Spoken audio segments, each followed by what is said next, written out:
DOJ shakeup, Bondi removed, questions mounted. Good evening, I'm Haley Vicasello. Tonight, a major and sudden shift at the highest level of the Department of Justice, one that could have far-reaching consequences for federal law enforcement, ongoing investigations, and political landscape in Washington. President Donald Trump has removed Pam Bondi as Attorney General of the United States.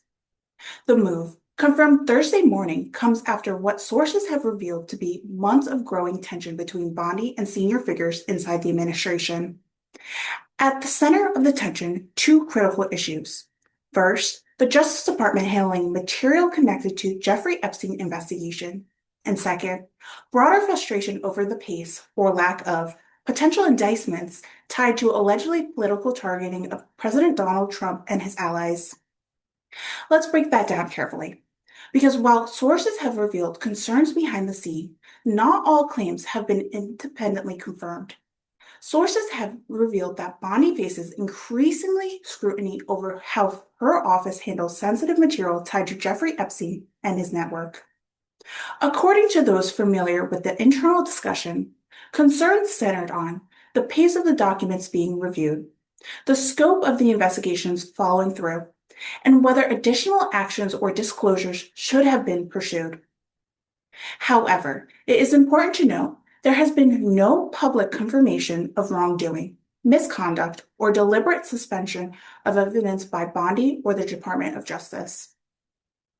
What we are seeing here is the clash between expectations in the administration and the reality of federal investigation procedures, and those two things do not always move at the same speed. Sources have also revealed that President Trump has grown frustration with what he viewed as a lack of movement in pursuing potential cases against Democratic officials, claims he and his allies have described as political lawfare. But again, here is a critical distinction. There have been no official confirmations that prosecutorial evidence exists in such cases, nor public indications that indictments were formally recommended and declined.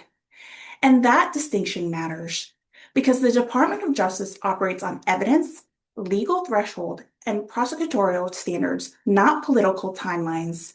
In a post on True Socials, President framed the decision as a needed for a stronger leadership. We need stronger and more decisive leadership moving forward. But in an additional post, the president also praised Bondi's record, calling her a strong and dedicated public servant and a true patriot who loves this country. So what we're seeing is both criticism and recognition. A dismissal, yes, but not a complete break in tone. Now, stepping in, Deputy Attorney General Todd Blanche named Interim Attorney General effective immediately. Blanche stated the department will continue its mission without interruption, ensuring justice is applied equally. His message tonight is stability. But questions remain about what direction the department will take now. Sources indicate that Lee Zeldin is under serious consideration as a potential permanent replacement. Currently serving as the head of the Environmental Protection Agency, Zeldin is viewed as a strong political ally of the president. No formal nominee yet, but decisions appear to be actively underway.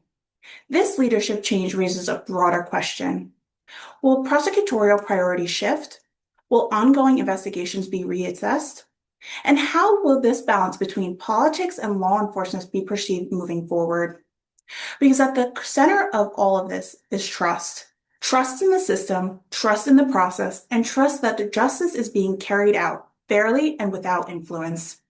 Bondi is expected to transition into a private sector following her departure. Her tenure ending not in a confirmed scandal, but in resolved tension.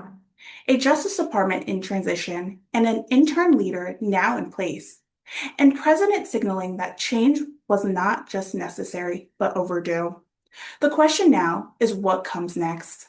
I'm Haley Figasello. We'll continue following this development story. Good night.